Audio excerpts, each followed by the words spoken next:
Halo guys-guysku, gimana nih kabar kalian? Semoga baik-baik saja dan semoga selalu diberikan kesehatan. Seperti biasanya guys-guysku, jadi kali ini aku mau ngajakin kalian nih untuk mencari sesuatu hal menarik apa hari ini seputar dunia entertain. Karena dengar-dengar ada yang lagi happy nih, karena laporannya sudah mulai berjalan. Dan hal ini soal Nikita Mirzani juga. Kira-kira seberapa seru? Yuk langsung aja kita tonton videonya berikut ini. Laporan saya terhadap saudari Nikita Mirzani, dugaan penganiayaan telah naik ke tahap penyidikan. Kayaknya Jadi, seneng banget Pak ya. sekarang harus fokus bagaimana Nikita Mirzani bisa, ya mohon maaf, ancaman hukumannya yang 15 sampai 20 tahun itu begitu berat, bisa jadi ringan, dan saya ingin memberi efek jerah kepada Nikita Mirzani. Oke, ini ada Bang Rasman teman-teman. Jadi Bang Rasman ini melaporkan Nikita Mirzani, dan sedangkan Nikita Mirzani ini kayak juga tengah menjalani masa tahanan gitu ya dari kasus yang sebelah. Tapi Bang Rasman ini nggak mau kalah, nggak mau mencabut laporannya kepada Nikita Mirzani dan mau tetap melanjutkan. Nah ini kabarnya kasus ini sudah mulai masuk di penyidikan. Tapi ada tapinya nih teman-teman. Ketika Bang Rasman happy dengan berjalannya kasus yang dilaporkan ke Nikita Mirzani gitu ya, pelaporannya beliau gitu atas Nikita Mirzani, Bang Rasman juga harus ingat kalau Bang Rasman itu juga dilaporin sih ya sama Bang Hotman Paris. Masih ingat kan soal yang di ruang persidangan sampai naik meja? Nah, gara-gara itu tuh. Halo Bapak Kapolri dan Bapak Direktur Tindak Pidana Umum Bareskrim Mabes Polri. Saya menyampaikan rasa terima kasih, ucapan terima kasih dari banyak hakim yang merasa berterima kasih kepada bapak-bapak atas dilanjutkannya terus penyelidikan terhadap laporan polisi dari Ketua Pengadilan Negeri Jakarta Utara, laporan polisi dari Ketua Pengadilan Negeri Jakarta Utara terhadap terlapor Rasman Nasution yang di dalam ruangan persidangan menyebut koruptor kepada Ketua Majelis Hakim, ditonton oleh rakyat banyak, bahkan live dari TikTok, ya. Sekali lagi, saya pun ikut berterima kasih kepada Bapak Kapolri dan kepada Bapak Dirtipidum. Semoga kasus ini segera naik ke tingkat penyidikan dan ditingkatkan ke arah penetapan tersangka, karena ini kejadian tersebut sangat memalukan penegakan hukum di Indonesia, di mana sekarang ini Bapak Presiden RI sedang giat-giatnya meningkatkan upaya hukum, meningkatkan upaya pengadilan. Ya, sekali lagi mohon agar penyelidikannya ditingkatkan kepada penyidikan dan segera ditetapkan tersangka dan bila perlu ditahan. Kalau ini kan, di Singapura dalam hitungan jam, ya? Orang yang menyebutkan koruptor kepada hakim di Singapura dalam hitungan jam akan langsung dipenjara tanpa proses penyidikan oleh aparat polisi. Demikian juga di negara-negara maju seperti di Eropa maupun di Amerika. Dan lagi Bapak Kapolri, Direktur Timidum, mohon segera agar ditingkatkan ke penyidikan. Salam Hotman Paris. Tuh, Bang Rasman harus ingat juga loh. Abang ini juga lagi dilaporin sama Pak Hotman Paris. Jangan fokus aja ke laporan abang yang abang masukin untuk Nikita Mirzani. Kalau besok saya ditangkap, apa nih? karena didesak, saya dan Firdaus ini melakukan contempt of court, atau ketua pengadilan atau hakim mengatakan Rasman tidak kooperatif, jaksa tangkap sel saja. Saya mau lihat rakyat Indonesia ini berani bersikap. Sampai gebrak meja teman-teman. Anak saya, istri saya sudah selamat hidupnya. Bu Eli, Bu Ade sudah ada hidup dan masa depan mereka. Hanya mencuri uang rakyat karena Allah kasih rezeki untuk saya. Jadi kalau saya mati pun hari ini, mereka selamat, insya Allah di hadapan Allah SWT. Allahu Akbar. Pelan-pelan Bang. Sampai gebrak meja, saya takutnya mejanya jadi rubuh gitu ya, abang gebrak gitu. Abang yakin banget gitu ya soal langkah abang yang sebetulnya kalau kita coba lihat, abang ini sering kali nimbrung di masalah-masalah atau kasus yang kontroversi gitu loh. Dan abang inget gak sih, meskipun abang ini mengajukan laporannya abang untuk Nikita Mirzani ya, abang kemarin itu sewaktu Nikita masuk di ditahan gitu ya, abang pengen banget ketemu sama Nikita Mirzani. Terus kemudian ditolak, abang sakit hati. Terus makanya laporannya nggak ditarik. Kayak gitu ya. Kalau besok Nggak mau terlalu banyak menanggapi, yang jelas peperangan masih berlanjut. Dan saya sampaikan kepada Niki, kebenaran pasti akan berpihak kepada kamu. Bagi saya ini perkara terang benderang, tidak ada unsur tindak pidana merampas kemerdekaan seseorang untuk melakukan sesuatu, menyerahkan sesuatu kepada Nikita Mirzani. Orang tersebut dalam keadaan bebas, boleh menyerahkan, boleh tidak menyerahkan, tidak mempunyai implikasi apapun. Artinya unsur terkait dengan adanya ancaman kekerasan terkait dengan pemerasan itu sulit untuk bisa dibuktikan nantinya. Inilah peperangan sudah dimulai. Perekaman tanpa izin, kecuali yang boleh melakukan perekaman itu adalah penegak hukum, kepolisian, kejaksaan, dan KPK. Di luar itu tidak boleh. Nah, di saat persoalan seperti ini, saya dari awal proses ini pertama kali bergulir, saya biarkan. Bagi saya biar saja mengalir. Saya ingin tahu apa yang dilakukan, dan di saat krusial saya melaporkan objeknya, dan itu semua sudah kami tuangkan di dalam berita acara pemeriksaan bahwa objek yang dijadikan dasar untuk melakukan proses hukum di sini, yang dijadikan dasar untuk menetapkan kita sebagai tersangka untuk melaporkan Nikita Mirzani adalah hasil rekaman. Rekaman itulah yang kami laporkan. Kami anggap laporan itu rekaman itu adalah rekaman ilegal. Menurut patut diduga adalah sebuah rekaman yang ilegal, yang melanggar hukum, sehingga kami laporkan. Jadi terhitung sejak saya laporkan, maka objek itu adalah objek yang lagi disengketakan. Bang, apakah upaya abang melaporkan itu terkesan lambat, Bang? Kan tidak kan?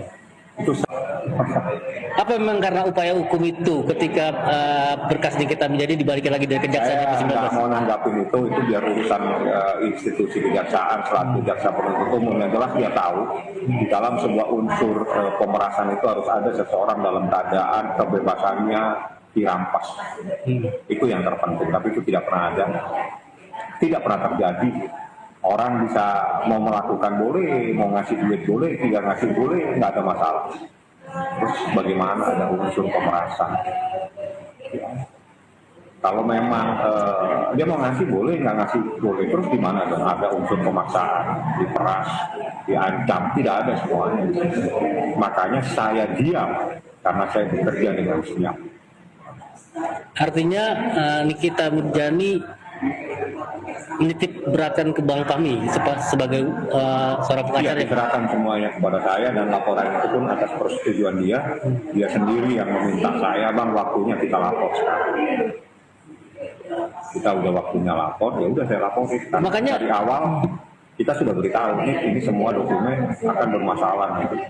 Makanya ketika saya berpikir kita berteman lama, Bang, ketika kok Bang Pandit, menurut saya pribadi, ketika dia kok Bang angkanya terlalu lambat nih, menurut saya pribadi, Bang, kok kan saya sampai berhenti ketika ini ada dugaan bla bla bla, kok Bang Fahmi apakah memang strategi? Kan kita belum bertemu, Bang, artinya akhirnya kita sampaikan di wawancara ini ketika Abang akhirnya mempunyai strategi yang akhirnya Abang juga melaporkan. Ya sekarang objek yang dijadikan dasar, objek rekaman tersebut yang dilampirkan menjadi barang bukti itu sekarang saya persoalkan, dan itu menjadi objek barang bukti yang bersengketa. Ya, silakan nanti kita uji di pengadilan seperti apa. Yang jelas semua barang bukti itu harus sah. Tidak boleh ada barang bukti yang patut diduga melanggar hukum. Itu saja. Nah, kalau pada saat sekarang seperti ini tidak mungkin bisa merubah semuanya. Tidak mungkin akan kembali ke belakang untuk memperbaiki semuanya. Bang, kalau ada tuntutan masuk undang-undang TPPU, Bang, di situ di dalam Nah, laporan. ada kaitannya. TPPU itu harus ada predicate crime-nya. Jadi Tidak boleh orang jadi sesuatu yang disamarkan, yang tidak diketahui, yang dilakukan oleh seseorang. Misalnya begini, saya tanpa sepengetahuan siapapun juga mengirim uang kepada si C. Si C ini tidak diketahui atau goib lah ya istilahnya, tidak tahu. Tapi untuk mengetahui ini uang ada di mana, masuklah TPU, ditelusuri uang itu. Orang itu. Nah, ini pernyataan dari kuasa hukumnya Nikita Mirzani gitu ya, di mana Bang Fahmi ini optimis sekali soal Nikita Mirzani yang akan segera bebas dan terbukti tidak bersalah gitu ya. Apalagi kalau kita bicara soal kasusnya Nikita Mirzani, ini bukan kasusnya dengan Pak Rasman loh ya, ini beda lagi. Kasus soal perskenkeran itu saat ini kan ada di tahap P19, alias berkasnya dibalikin lagi karena tidak cukup lah ya untuk masuk di persidangan seperti itu. Dan ini pastinya kan ada jangka waktunya. Kalau sampai jangka waktu dan tetap P19, tandanya Nikita Mirzani mau tidak mau harus dibebaskan. Nah ini yang aku bilang tadi tuh, soal persidangannya ricu gara-gara Pak Rasman, makanya Pak Hotman Paris juga membuat laporan seperti itu. Dan ini bahkan sampai ada yang naik meja persidangan loh kuasa hukumnya Pak Rasman ini. Aduh.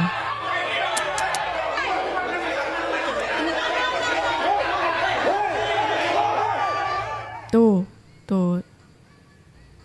Astaga. Itu sampai naik di meja.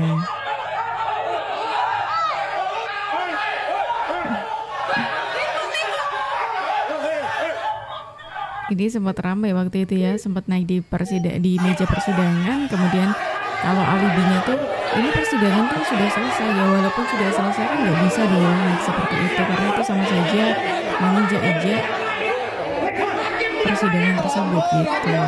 Rusak. Nah ini mantan kliennya Pak Rasman nih, ia memilih untuk mencabut jasanya Pak Rasman sebagai pengacara Fadel karena dinilai hanya memperkeruh suasana saja. Seperti yang aku bilang tadi, suka nimbrung di masalah-masalah kontroversi Bang Rasman ini ya. Kami melihat di sini juga bukan memperjuangkan kepentingan Fadel, malah tetap sibuk memperkeruh masalah Fadel dan mencampuri urusan pribadi antara Om Rasman dan NM. Tuh, kan? Rasa-rasanya kok jadi masalahnya Fadel itu hanya menjadi tumpangannya Bang Rasman untuk menyerang Nikita Mirzani. Rasanya seperti itu. Makanya waktu masih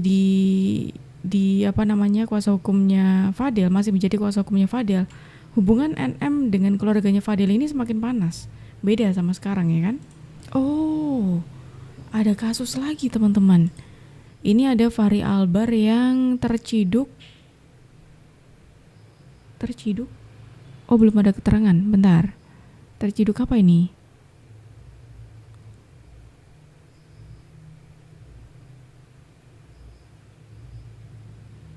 Narkoba kah? Oh iya.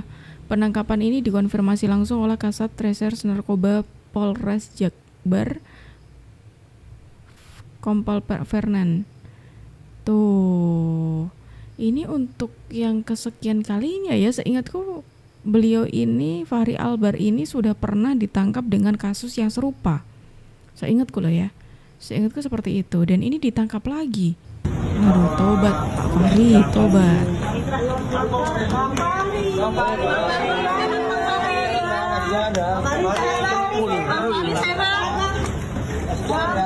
Di punggungnya Pak.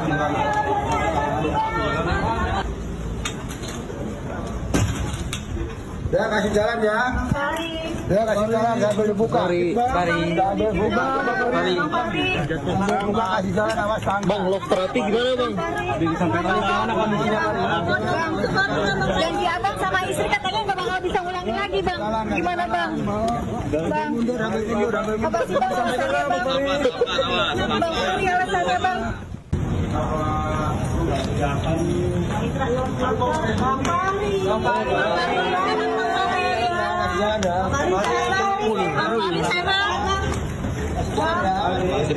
Polres Metro Jakarta Barat akhirnya membeberkan barang bukti narkoba yang didapat dari artis Fahri Albar. Kapolres Jakarta Barat Kombes Tuedi Aditya Beni Hadi membeberkan narkoba yang disita dari putra musisi Ahmad Albar itu beraneka ragam, yakni mulai dari sabu, ganja, psikotropika hingga kokain. Sudah kami dalami, kami ambil keterangan dari saudara FA. Saudara FA mengakui menggunakan sendiri, tidak melibatkan orang lain. Berisikan narkotika jenis sabu dengan berat bruto 0,65 gram. Satu paket plastik klip berisikan narkotika jenis ganja dengan berat bruto 1,11 gram. 2 linting berisikan narkotika jenis ganja dengan berat bruto 0,94 gram. Satu buah botol kaca berisikan narkotika jenis kokain dengan berat bruto 3,9. Gak cuma satu aja, ternyata gak cuma satu aja teman-teman. Ada 4 jenis narkoba yang ditemukan di kediamannya Fahri Albar ini. Masalah narkoba lagi nih. Gimana kalau menurut kalian teman-teman? Silahkan tulis pendapat kalian di kolom komentar. Dan terima kasih karena kalian sudah menemani aku dari awal sampai akhir. Aku Jup pamit undur diri, sampai jumpa.